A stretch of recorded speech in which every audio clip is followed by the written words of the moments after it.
आणि ज्या स्पीडनी आपण वॅक्सिन डेव्हलप झालेलं आहे हे या मागच्या दशकातल्या टेक्नॉलॉजीमुळेच शक्य झालेलं आहे. या वर्षीच्या दशकामध्ये तुम्ही बघितलं तर प्रत्येक business was affected by technology. पुढच्या दशकामध्ये it will go even further. Every individual be affected by technology. जेव्हा तुम्ही कुठल्या एम्प्लॉयर बरोबर काम करता तेव्हा तो एम्प्लॉयर तुमचा कस्टमर आहे.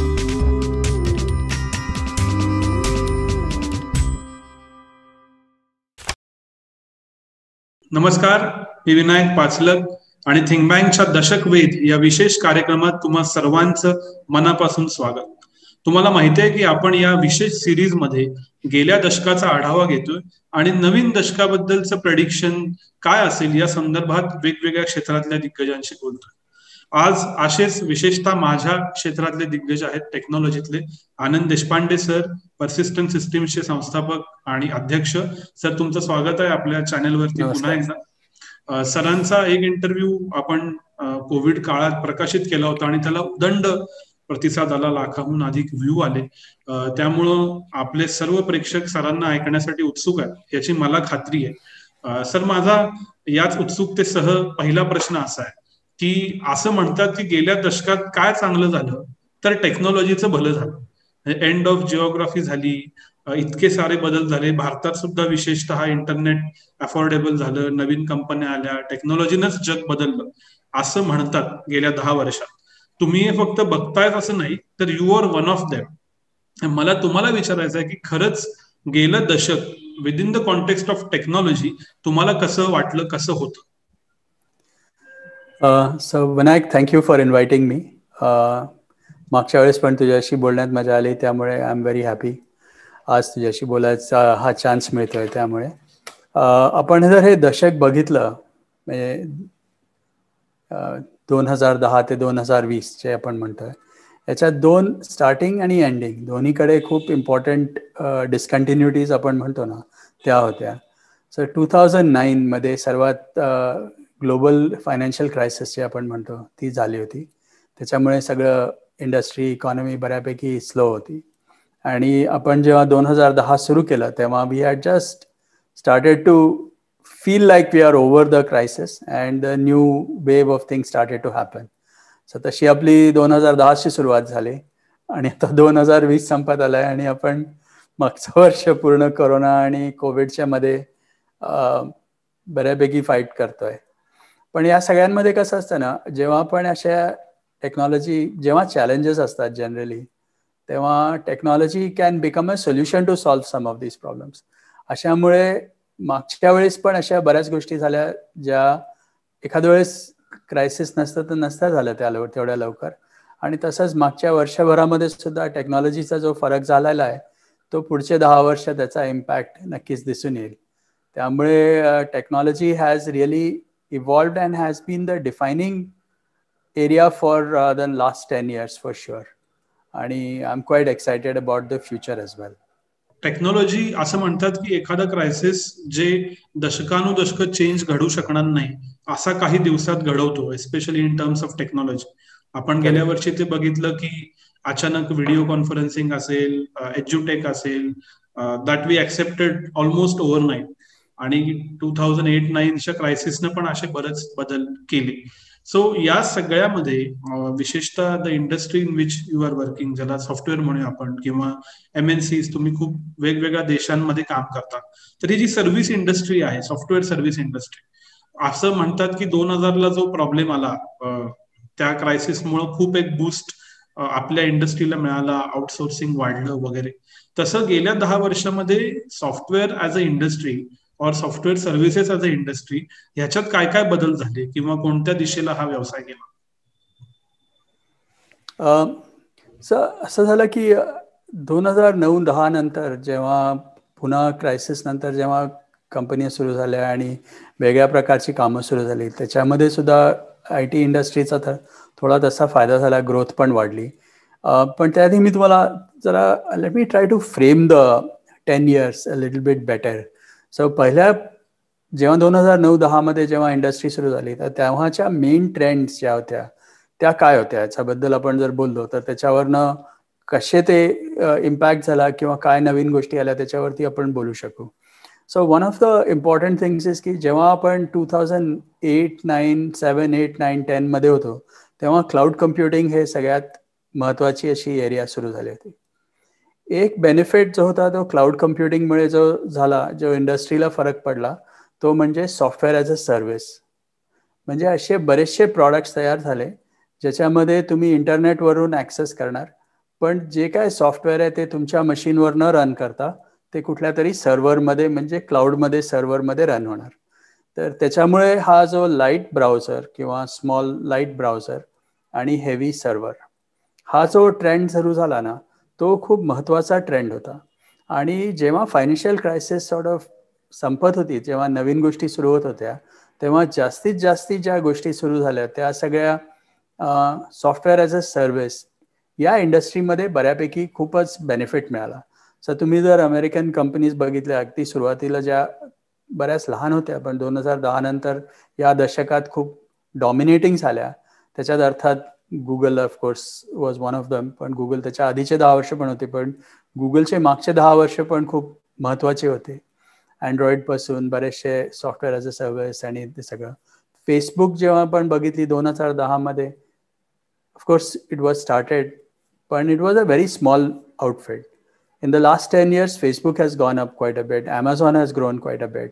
Netflix changed business model in towards the end of the last decade. या डिकेडमध्ये त्यांचं पूर्ण ऑनलाईन आणि हे सगळं बऱ्यापैकी वाढलं. त्याशिवाय एअरबीएनबी, उबर या ज्या कंपन्याज आहेत आणि Tesla for that matter also, या सगळ्या कंपन्या जरी मागच्या दशकामध्ये सुरू झाल्या असतील तरी क्लाउड कम्प्युटिंग टेक्नॉलॉजीच्या अपग्रेडमुळे त्यांनी या दशकामध्ये एकदम एक्सपोनेन्शियल ग्रोथ जी म्हणतो आपण ती त्यांना दिसण्यात आली. आणि हे जे सगळे चेंजेस झाले त्याच्यामध्ये क्लाउड कम्प्युटिंग आणि सॉफ्टवेअर ॲज अ सर्व्हिस हे 2 मेन इन्ग्रेडियंट्स होते बॅक एंडच्यासाठी.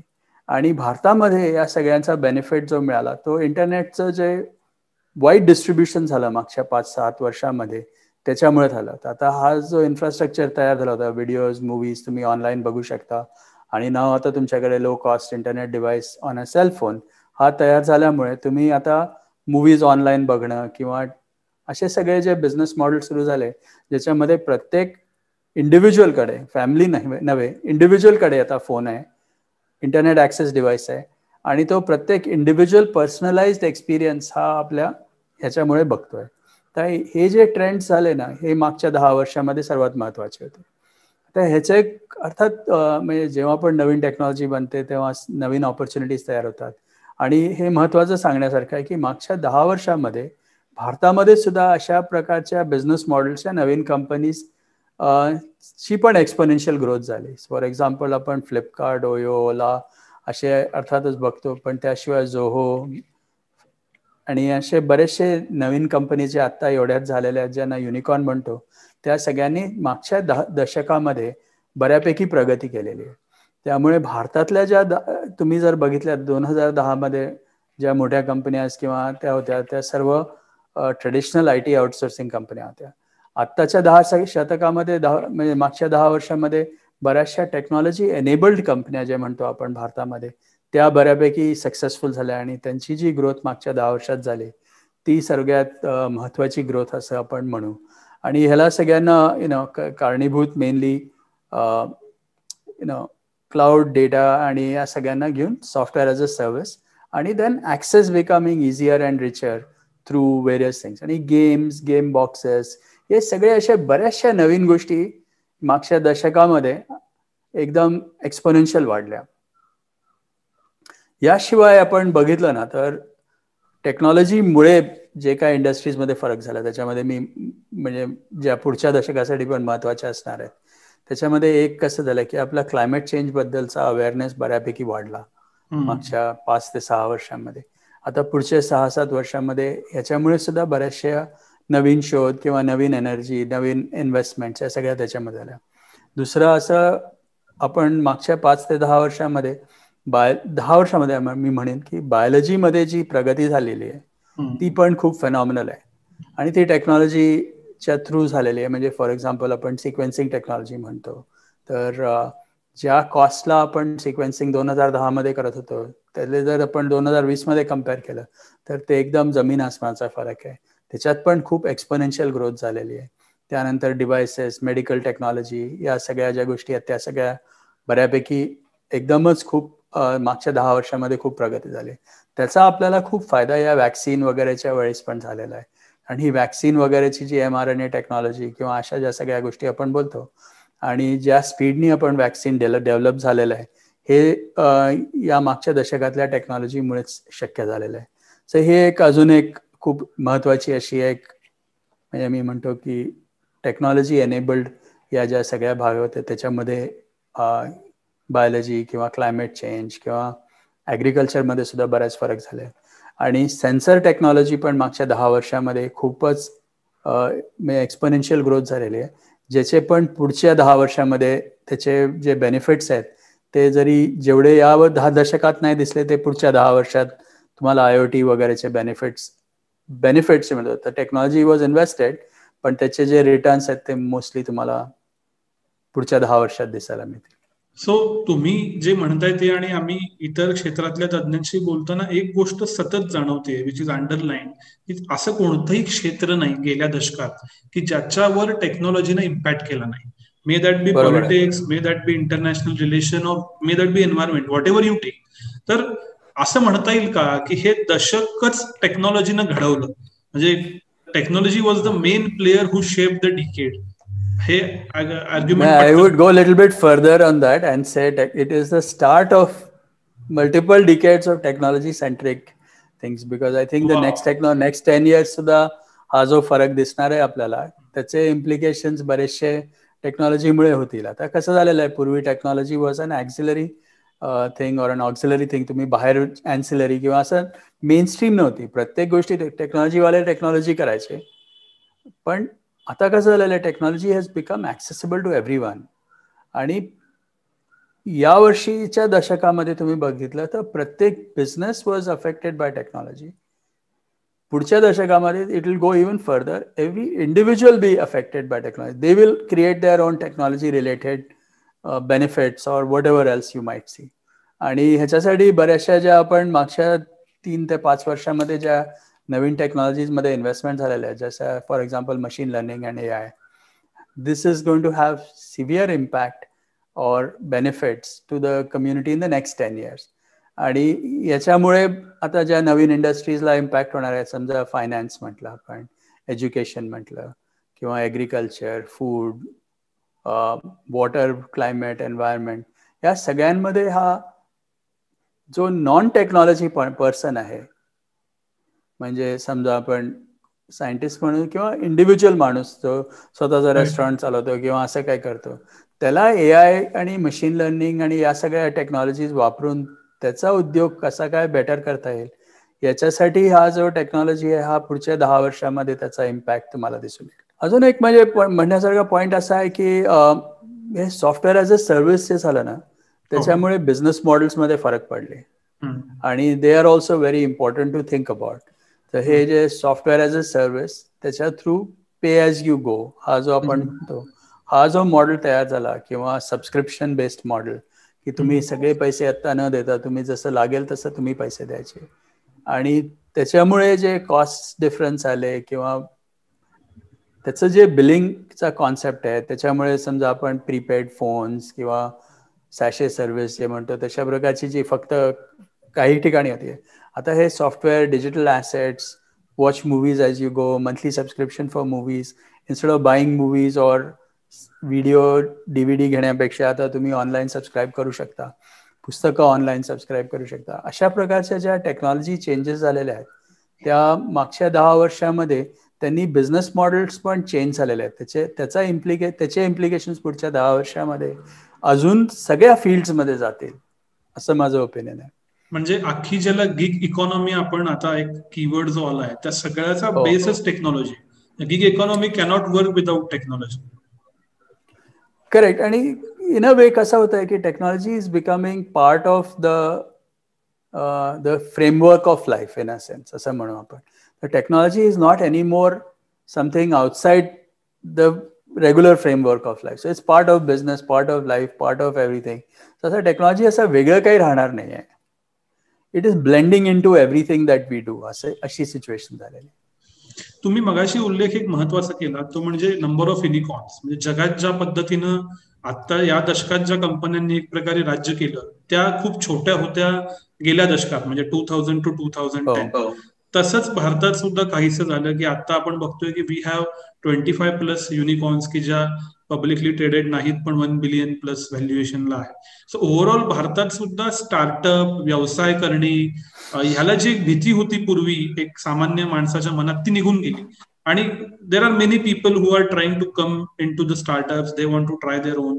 तर ह्या बदलाकडे भारतातल्या तुम्ही कसं बघता? I am very optimistic about this for sure. I think हा खूप महत्त्वाचा बदल झालेला आहे आणि ह्याच्यामुळे लोकांचा कॉन्फिडन्स, एस्पेशली यंग माणसांचा कॉन्फिडन्स किंवा यंग मुलांचा कॉन्फिडन्स या विषयावरती खूप जास्ती वाढलेला आहे.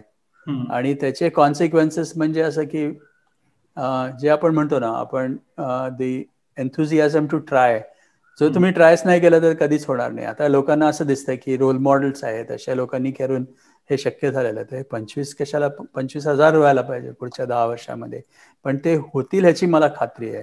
अजून एक, मी तुम्ही जे म्हणाला मगाशी गिग इकॉनॉमी वगैरे वगैरे असं जे होतंय, ही गिग इकॉनॉमी ॲक्च्युली सगळ्यांना लागू राहणार आहे. आणि गिग इकॉनॉमी म्हणजे काय, तर कसं आहे की त्याचा एक वेगळा कॉन्सेप्ट म्हणून मी सांगतो की एक मी एंटरप्रेन्योर म्हणून एक कॉन्सेप्ट मी बऱ्यापैकी काही ठिकाणी वाचला आहे आणि आम्ही पण ट्राय करतोय. म्हणजे प्रत्येक इंडिव्हिज्युअल हा स्वतः उद्योजक असणार आहे, म्हणजे एंटरप्रेन्योर असणार आहे. आणि त्यांनी आणि ते करणं आवश्यक आहे, कारण तुम्ही जर जॉब म्हणताय गिग इकॉनॉमीमध्ये, तुम्हाला तो जॉब काही वेळासाठी एकाच वेळेस बऱ्याच प्रकारचे जॉब्स असे तुम्ही करत राहणार आणि सर्क्युलेट होत राहणार आहे. जर तुम्हाला अशा सगळ्या गोष्टी करायच्या असतील तर तुम्हाला तुमचा कॅश फ्लो, तुमचे एज्युकेशन, तुमचे इन्व्हेस्टमेंट्स, हे सगळं तुम्ही स्वतः मॅनेज करायला पाहिजे. आणि ह्याचा कॉन्सेप्ट असा आहे गिग इकॉनॉमीमध्ये की समजा तुम्ही स्वतःसाठी काम करताय, जेव्हा तुम्ही कुठल्या एम्प्लॉयर बरोबर काम करता तेव्हा तो एम्प्लॉयर तुमचा कस्टमर आहे, ही भावना तयार व्हायला पाहिजे. आणि ह्याच्यासाठी हा पूर्ण चेंज होईल. आणि आता सध्या आपण स्विगी आणि या सगळ्यांबद्दल बोलतो की ते त्यांना असं गिग इकॉनॉमी वगैरे करतात, पण तुम्ही जर बाहेर गेलात, समजा सिनेमा किंवा मूवी बनवतात, त्याच्यात सुद्धा गिग इकॉनॉमी आहे ऑलराईट. कारण एका सिनेमासाठी लागणारे लोक ते त्या मूवीसाठी गोळा करतात आणि मग ते चालले जातात. तसंच आपण IPL मध्ये बघतो. फॉर एक्झाम्पल, आता प्लेयर्स येतात, ते आपले मॅचेस खेळतात, त्यांना त्या ह्याच्यासाठी पैसे मिळतात आणि मग लॉयल्टी असं किंवा असोसिएशन असं परमनंट नसतं. तर त्यामुळे हा जो गिग इकॉनॉमीचा भाग आहे, ह्याच्यामध्ये प्रत्येक इंडिव्हिज्युअलला त्याच्यातनं तो एंटरप्रेन्योर होणार आणि कसा होणार आणि त्यांनी कसं व्हावं, ह्या पुढच्या दशकामध्ये आपल्याला जास्ती ब्लेटंटली दिसून येईल. असं म्हणलं जायचं की post globalisation India was way ahead in providing services. म्हणजे जगाला भारतानं सर्व सर्व्हिसेस दिल्या, इंटलेक्च्युअल सर्व्हिसेस, IT सर्व्हिसेस. पण गेल्या दशकात मेड इन इंडिया आणि मेड फॉर इंडिया अशी प्रॉडक्ट्स बनली का? कारण कायम असं म्हणत होतं की अरे बघा, ते ऍपलच बनलंय, ते हेच बनलंय, आपण सर्व्हिसेसच देतोय. तर हा जो आरोप व्हायचा, हा गेल्या दशकात कमी झाला का आणि अशी प्रॉडक्ट्स आली? नाही, थोडाफार कमी झाला, पण अजून पूर्णपणे आपण तिथे नाही आहोत अजून, हे क्लिअर आहे. पण भारतासाठी प्रॉडक्ट्स जे आजकाल आपण बघतो, म्हणजे समजा ओयो, ओला, फ्लिपकार्ट किंवा असे जे सगळे टेक्नॉलॉजी प्रॉडक्ट्स आहेत किंवा जोहो वगैरे सुद्धा भारतात बनलेले जे प्रॉडक्ट्स आहेत, त्यांनी भारतासाठी तर डेफिनेटली मार्केट क्रिएट केलाच आहे.